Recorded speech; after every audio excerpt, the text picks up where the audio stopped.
Bonjour chers amis de bon courage et bienvenue à Limoges, la capitale du Limousin. Heute, liebe Zuschauer, sind wir in Limoges, der Hauptstadt des Limousin. Limoges war einst eine bedeutende Römerstadt und im Mittelalter eine wichtige Station auf einer der großen Pilgerstraßen nach Santiago de Compostela. Sehen wir uns nun ein wenig um in dieser alten Stadt an der Vienne. La Cathédrale Saint-Étienne, die Stephanskathedrale. Der gotische Bau wurde Ende des 13. Jahrhunderts begonnen. Das Portal Saint-Jean entstand im 16. Jahrhundert. Die Renaissance-Portale zeigen Episoden aus dem Leben der beiden Heiligen Etienne und Martial. Martial ist der Missionar des Limousin.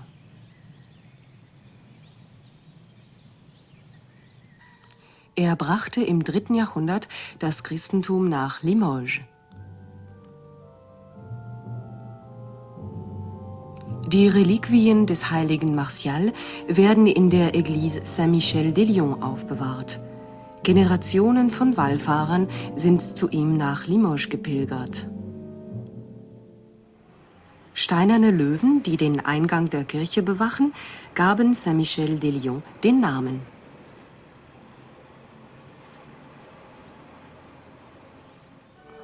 Ein altes Viertel der Stadt ist das der Metzgerzunft, La Boucherie.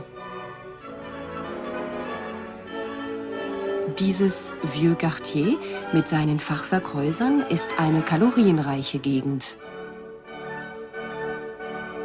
Les Petits Ventres, die kleinen Bäuche, heißt eines der Restaurants. Saint-Aurélien, die Kapelle der Metzgerzunft. Nur ein paar Schritte entfernt die alte Markthalle. Ihr Fliesenschmuck verweist auf die Fayencentradition der Stadt. Un émailleur, ein Emailkünstler. Auch das ein Kunsthandwerk von langer Tradition. Schon im Mittelalter erwarb die Stadt an der Vienne ihren Wohlstand durch besonders schöne Emailarbeiten.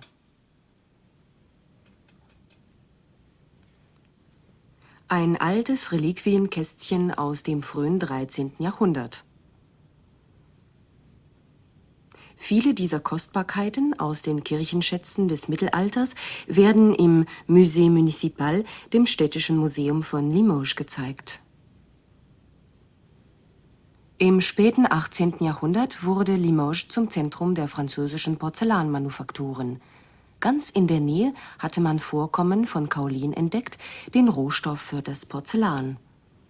Aus Limoges stammte der große impressionistische Maler Auguste Renoir. Nur wenige wissen, dass er eine Lehre als Porzellanmaler absolvierte, ehe er in Paris seinen Weg machte. Das Handwerk ist tief im Limousin verwurzelt. Viele kleine Handwerksbetriebe sind hier in Limoges zu finden. So auch die Werkstatt des Fahrradhändlers Emile. En Grève heißt diesmal unsere kleine Episode. Sehen Sie nun, warum Emile seinen eigenen Betrieb bestreiken will.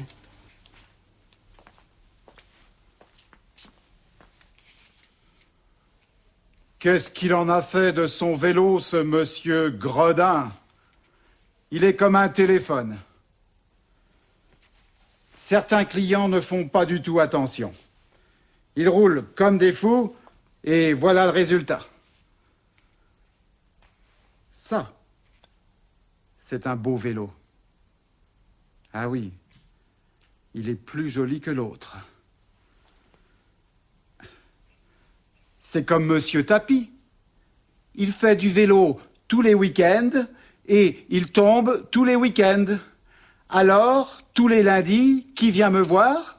Monsieur Tapie, avec son vélo. Et moi, je répare tout.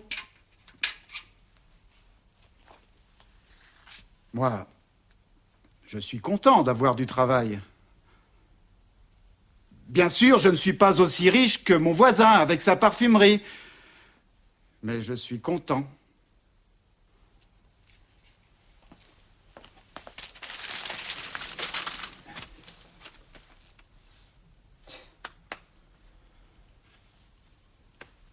Il y a une chose qui n'est pas si bonne. Le fisc et ses impôts. C'est comme une catastrophe pour mon porte-monnaie.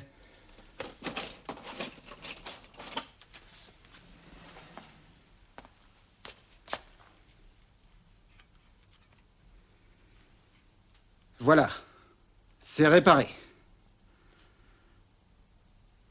Il est moins joli que l'autre, mais il roule. Ça marche.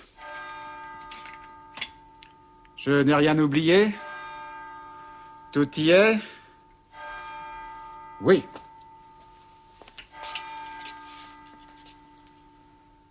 Il est déjà midi. En effet, il est midi moins 5.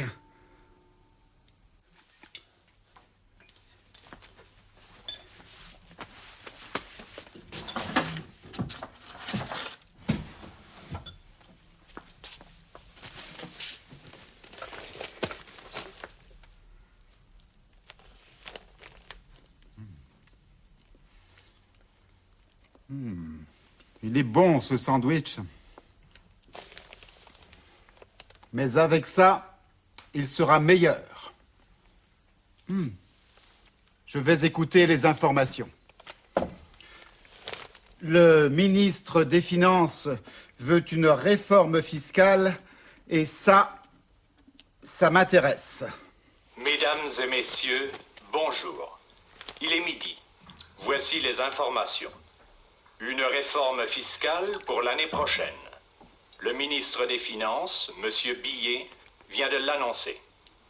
Le petit commerce va payer plus d'impôts, entre 4 et 6 %. Quoi?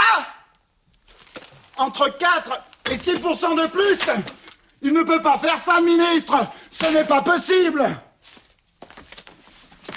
Je vais voir si Robert est déjà au courant. Ah, Robert Morin. C'est ça. 55, 99, 48, 71.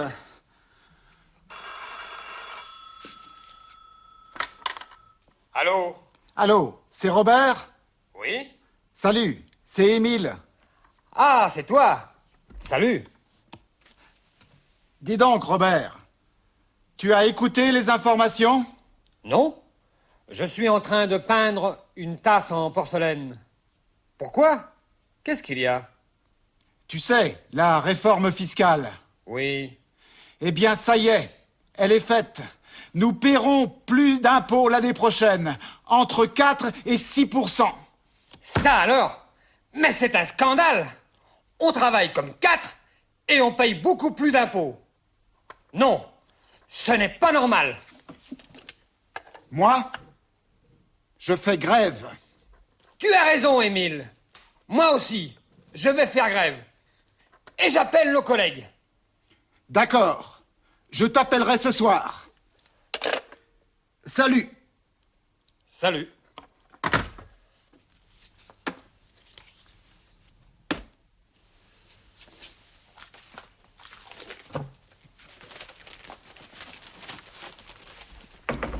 Bonjour, monsieur. Mais qu'est-ce qu'il fait? La sieste? Monsieur, s'il vous plaît. En grève? Vous êtes en grève? Vous voyez bien que je ne travaille pas, madame. Je suis en grève. Vous êtes employé ici? Oui. Et non. Alors, vous êtes le patron. Eh oui, je suis le patron. J'emploie une personne. Ah, vous employez une personne. Oui, moi. Je suis le patron et l'employé. Comme ça, tout le personnel est en grève. Ça, c'est assez original.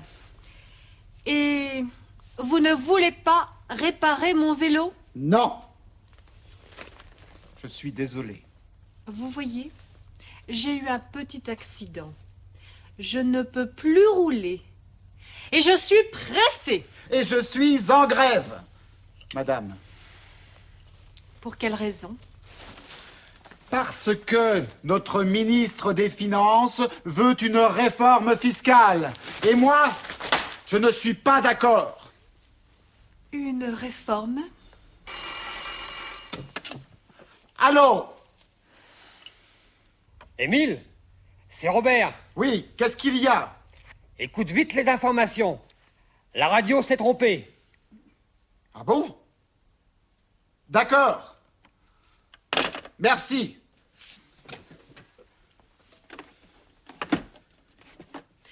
Et mon vélo? Écoutez, Tous les petits commerces sont en grève. Toutes nos excuses pour notre information de midi. Le ministre des Finances a annoncé une réforme fiscale. Le petit commerce ne paiera pas plus, mais moins d'impôts l'année prochaine. Je répète, moins d'impôts. moins d'impôts? Alors, je ne fais plus grève? Alors, madame, qu'est-ce qu'il a, votre vélo? Alors, le petit commerce ne paiera pas plus, mais moins d'impôts. Die kleinen Handwerksbetriebe werden also nicht mehr, sondern weniger Steuern zu bezahlen haben. Heute geht es um Vergleiche. Vergleichen heißt auf Französisch comparer und die erste Steigerungsstufe ist der Komparativ.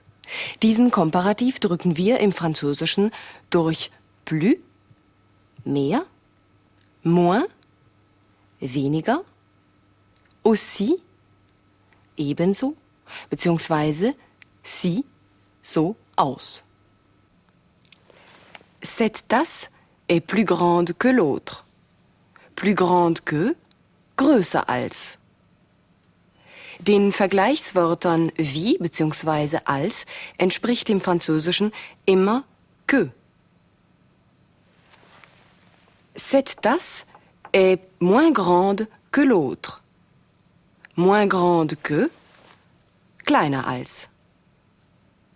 Mais cette tasse est aussi jolie que l'autre. Aussi jolie que, ebenso hübsch wie. Hören Sie dazu noch einmal Emile. Ça, c'est un beau vélo. Ah oui, il est plus joli que l'autre. Das andere Rad ist nicht so schön, aber es fährt. Écoutez, Emile. Voilà, c'est réparé. Il est moins joli que l'autre, mais il roule. Emile behauptet, dass er nicht so reich ist wie sein Nachbar. Bien sûr, je ne suis pas aussi riche que mon voisin avec sa parfumerie. Mais je suis content. Aussi riche que, ebenso reich wie. Aber il y a une chose qui n'est pas si bonne. Si bonne, so gut. Bei bon bzw. bonne ist die Steigerung unregelmäßig. Der Komparativ heißt meilleur, besser. In der weiblichen Form natürlich mit e. Meilleur. Écoutez, Emile, encore une fois. Il est bon, ce sandwich. Mais avec ça, il sera meilleur. Sehen wir uns jetzt noch das Wort tu an, das heute öfter vorgekommen ist. Sie kennen tu bereits in Verbindung mit idiomatischen Ausdrücken. Tout le monde, jedermann, alle. Tout de suite, sofort.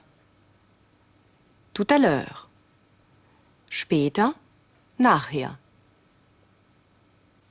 Heute haben wir tu in Verbindung mit einem Substantiv kennengelernt und hier ist tu veränderlich. Tout le personnel, das ganze Personal. Tu ist die männliche Form. Die weibliche Form heißt Toute. Toute la Region. Die ganze Region. Tout, also mit S am Ende, ist die männliche Pluralform. Tous les lundis. Jeden Montag. Die weibliche Pluralform lautet toutes. Toutes nos excuses. Wir bitten vielmals um Entschuldigung. On écoute, Émile? C'est comme Monsieur Tapi. Il fait du vélo tous les week-ends et il tombe tous les week-ends. Alors, tous les lundis, qui vient me voir? Monsieur Tapi avec son vélo. Et moi, je répare tout. Moi, je répare tout. Ich repariere alles. Sie haben jetzt bei der Wiederholung der Geschichte wieder Gelegenheit, ein paar Sätze nachzusprechen. Ça marche. Je n'ai rien oublié. Tout y est. Oui.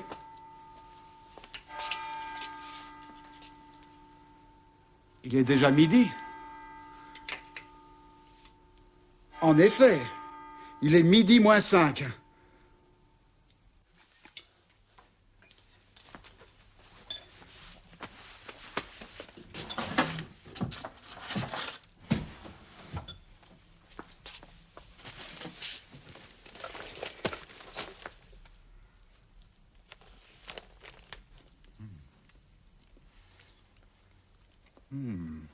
Il est bon, ce sandwich. Mais avec ça, il sera meilleur.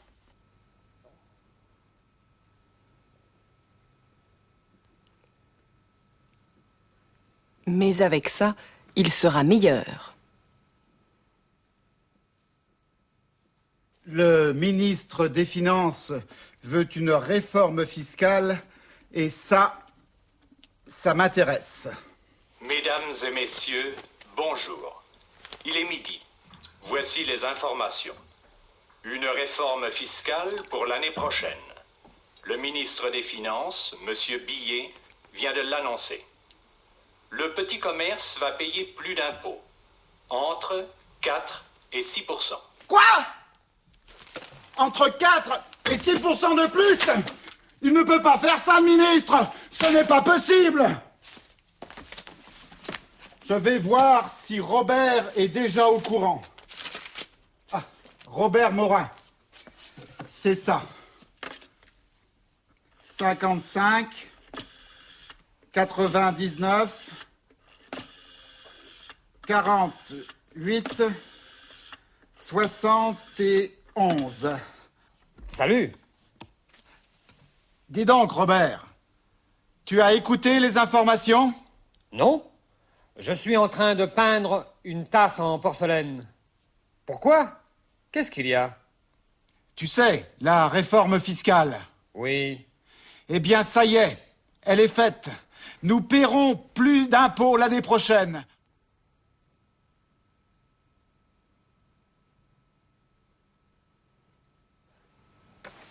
Nous paierons plus d'impôts l'année prochaine. Mais c'est un scandale! On travaille comme 4 et on paye beaucoup plus d'impôts.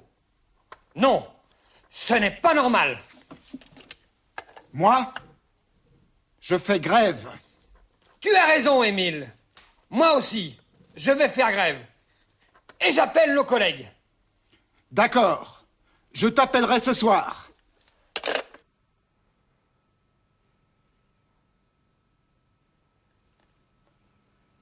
Je t'appellerai ce soir. Bonjour, monsieur. Mais qu'est-ce qu'il fait? La sieste? Monsieur, s'il vous plaît. En grève? Vous êtes en grève? Vous voyez bien que je ne travaille pas, madame. Je suis en grève. Vous êtes employé ici? Oui. Et non. Alors, vous êtes le patron. Eh oui, je suis le patron. J'emploie une personne. Ah, vous employez une personne.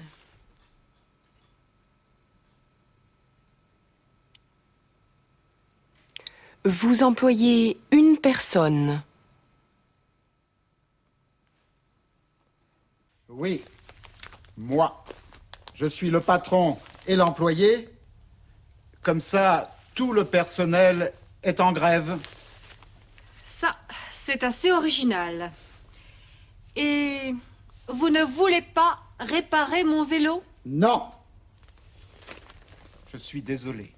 Vous voyez, j'ai eu un petit accident. Je ne peux plus rouler.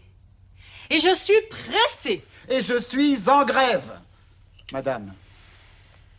Pour quelle raison? Parce que notre ministre des Finances veut une réforme fiscale. Et moi, je ne suis pas d'accord. Une réforme? Allô? Émile, c'est Robert. Oui, qu'est-ce qu'il y a? Écoute vite les informations. La radio s'est trompée. Et mon vélo? Écoutez, Tous les petits commerces sont en grève. Toutes nos excuses pour notre information de midi. Le ministre des Finances a annoncé une réforme fiscale. Le petit commerce ne paiera pas plus, mais moins d'impôts l'année prochaine. Je répète, moins d'impôts. moins d'impôts? Alors, je ne fais plus grève? Noch ein Hinweis für Ihre gute Aussprache. Schauen wir uns den Doppellaut bei lui an. Ich spreche nicht oui, wie in oui, ja, sondern ui, wie in 8, 8, 6, 7, 8. Sprechen Sie gleich mit. Depuis 8 jours. Depuis 8 jours. Auf das kurze Ü kann ein Nasallaut folgen. Juin. Juin. Le 8 juin. Le 8 juin. Und gleich noch ein anderes Datum. Le 14 juillet. Le 14 juillet. Notre fête nationale. Merci. C'est tout pour aujourd'hui. Jetzt können Sie gleich wieder ein paar Sätze auf Französisch formulieren. Sie besuchen ein Museum. Fragen Sie, ob das Museum das ganze Jahr geöffnet ist.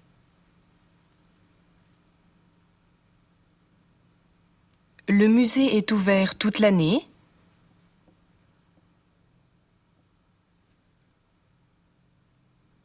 Ihre Gesprächspartnerin sagt, dass es jeden Dienstag geschlossen ist.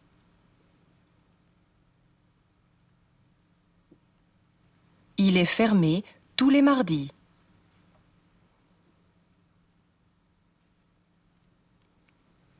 Die Angestellte des Museums sagt, dass das ganze Personal streikt.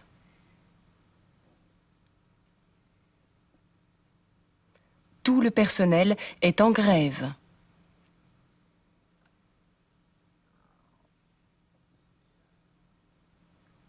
Fragen Sie, ob die ganze Woche gestreikt wird. Vous faites grève toute la semaine?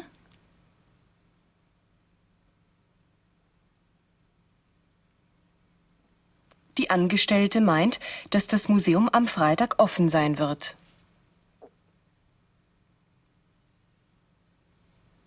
Le musée sera ouvert vendredi.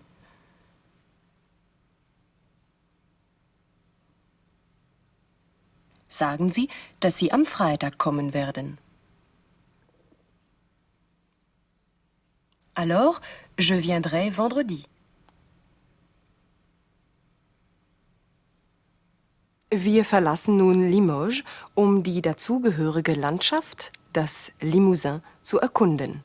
Wir besuchen unter anderem Chalut, Pompadour und Aubusson.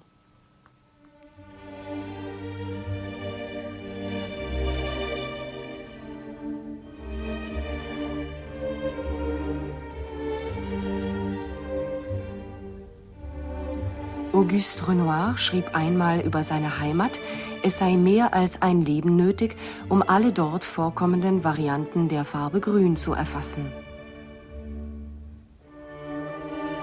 Die Landschaft erhielt ihren Namen von den Rindern, die hier Limousin heißen. Eine dünn besiedelte Region erwartet uns.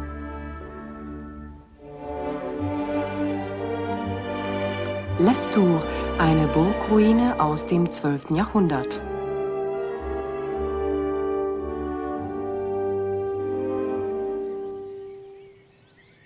Hier stoßen wir auf die Route Richard Cœur de Lion, die Straße des Richard Löwenherz im südwestlichen Teil des Limousin.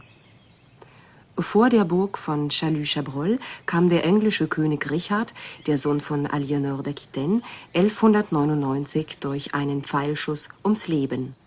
Mit seinem Tod ging das aquitanisch-englische Königreich der Plantagenets zu Ende.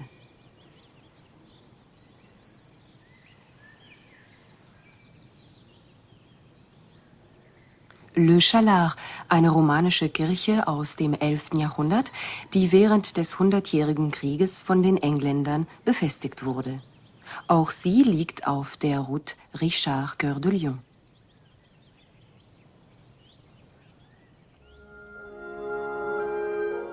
Château Arnac-Pompadour. Dieses Schloss schenkte Ludwig XV. 1745 zusammen mit dem Markisentitel seiner berühmten Mätresse. Heute zieht es vor allem Pferdeliebhaber an. Denn zum Schloss von Arnac-Pompadour gehört der Haras National, eines der großen französischen Pferdegestüte. Aubusson an der Creuse. Hier haben flämische Hugenotten im 15. Jahrhundert die Teppichwirkerei eingeführt. Der steinerne Weber erinnert daran. Viele Fürstenhöfe ließen ihre Schlösser mit dem kostbaren Wandschmuck aus Aubusson ausstatten. Das kleine Städtchen wurde zur königlichen Manufaktur erhoben. In den Werkstätten an der Creuse wird auch heute noch gewebt und geknüpft. Mit Bildern aus La Roche-l'Abeille möchte ich mich von Ihnen aus dem Limousin verabschieden. Die nächste Etappe unserer Tour de France wird Sie nach Saintes und in die Saintonge führen.